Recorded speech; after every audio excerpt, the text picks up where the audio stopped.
ஸ்ரீ கந்த புராணம்.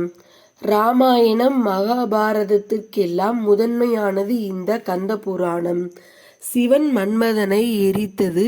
சிவனோட நெற்றி கண்ணிலிருந்து 6 தீப்பொறிகள் பொய்கையில் விழுந்து அவை 6 குழந்தைகளாக உருவானது.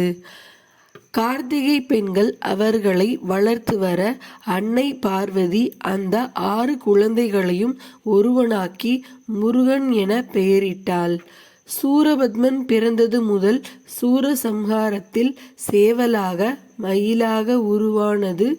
தெய்வானை வள்ளி என இருவரையும் முருகன் மணந்து கொண்டது. 6 படை வீடுகளின் தல வரலாறு அனைத்தையும் கூறும் நூல் கந்த புராணம். 12ஆம் நூற்றாண்டில் கச்யப்ப சிவாச்சாரியார் என்பவரால் எழுதப்பட்டது.